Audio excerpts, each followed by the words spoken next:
Hi, today we are looking at the Uncanny X-Men issue 1, or if we are going via the legacy numbering, issue 701.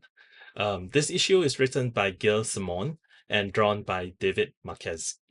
Full spoilers ahead, so you're forewarned. The beginning flashback with Dr. Alice, aka Warden, and his friends maybe Philip, aka Scurvy, got me a little bit angry as a reader, and also a little bit upset that we are regressing back to this. Hi, Future Tyler here. I am curious as to who invited her to the school and how she's able to use the pad to enter the building. You missed that initially, but it seems like the security system was already in place and you had assumed that the X-Men installed it. But the last time we saw Xavier School, AUKUS occupied it. And before that, Danger was in control with parts of it occupied by Cedric. So the invitation could be from before AUKUS was defeated, or maybe from Danger. Ah, so that means the bonus page might actually be Danger speaking and not Moira, whom was the only one to come to mind when I first read it. Yep. This is potentially a thread that was left behind by Percy's Wolverine run or the Fault of X. It makes me a little bit less upset once I got to this realization, not because I particularly like Percy's run, but there might be more to the story, though I'm still not over the amount of hatred coming out from Dr. Alice's mouth. Yep. And then we get to Rogue, Wolverine, and Gambit. The voices all felt right here. I mean, this is the Logan that I want, not the version I had to endure over the past 5 years. I agree. I assume that this is after the first arc of Saladin's Ahmed's Wolverine, given that Logan had clearly been to the factory, and at the end of it, he was walking off to the US-Canada border. Yeah. Sadurang, the dragon, predicting Antling, which I took as extinction for the mutants. That part I'm not too excited about, but I'm getting ahead of it, so I think we should just let it see and see how it plays out. So, I mean, I'm not too thrilled about it because we've been there, so but I like all three senior X-Men getting to shine in this fight. That Gambit bit at the end is especially on point. And then we get to the hospital scene. That one got me. I mean, that got me pretty good. If only we still have Resurrection and the Healing Garden. Yeah, I mean, it did. It got me even upon reread. There is there is this odd bit here with Rogue and Kurt regarding her thinking she should call him father. Like, why? I mean, Kurt had been a priest for a long time. It feels weird. And there's this bit of like precognition regarding Enling again. Yeah, I mean, I'm glad that Rogue kept in touch with everyone and not just let's go our separate ways and forget everything and everyone. Krakoa being the nucleus around which all the mutant stories revolve around is one of the many things that I loved about the Age of Krakoa. Um, you know, so I'm glad that she still maintains some sort of relationships here, even though like shown to maintain some relationships. So even though like everyone is in like different corners of America, and that is something I want to see more. I'm not sure what is happening with Kate though.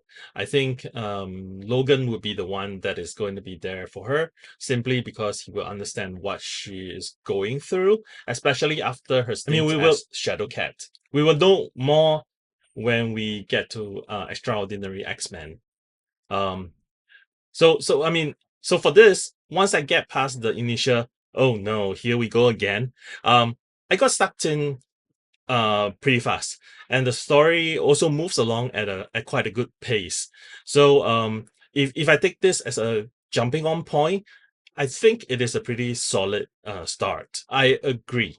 It is not exactly a new or fresh take, but focusing on Rogue and her dealing with the fallout post Krakoa is a good way to bring in new readers and not alienating long-time readers. The art is beautiful. It reminds me a lot of Travis Charest art when he did X-Men Wildcats. There is a realness, is how I put it, to the people, and the fine lines of Marquez arts is beautiful.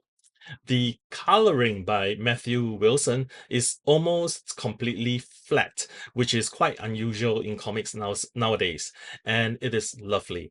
It complements and elevates the line work instead of competing against it, and the background colors has this beautiful watercolor quality to it. Yeah, you're gonna hear a lot of beautiful in, well, not quotes, beautiful in this part of the review because it is beautiful. And the X ladies are having a good hair day this week. Both Rogue and Storm's hair, chef's kiss. Gambit has a pretty good hair day too. And then, that aerial shot of the dragon. I had seen that like in the previews, but it still looks magnificent here. Like what Remy said, majestic. And Marchese manages to sneak in some classic poses from Wolverine, Rogue, and Gambit during the fight. If you have not realized this already, I love the art. It's beautiful. And it is not just action poses or pin-up poses. Like, in fact, I think the art is anything but pin-up poses. The body languages of the characters, the expressions, the chosen camera angles, all serves to tell the story unfolding on the pages. Especially in the quieter moments of this issue, of which there are many.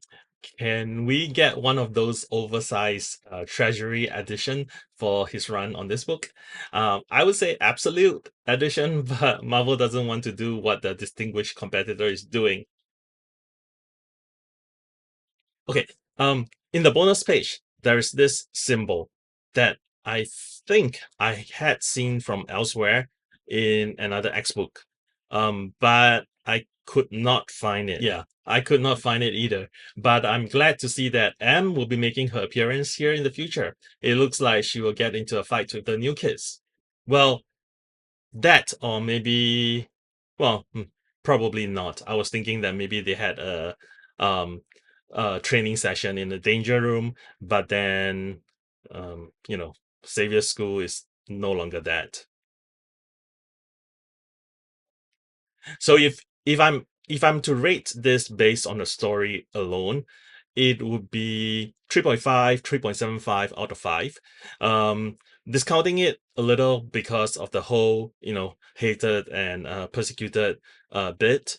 But with the art, I have to say that it is at least 4.25 out of 5. Well, I think it is a 4 out of 5, on par with X-Force. Having a little bit more time to think and reread the issue, I think X-Force has a more interesting premise, while this one has better art and characterization. So it is a must buy.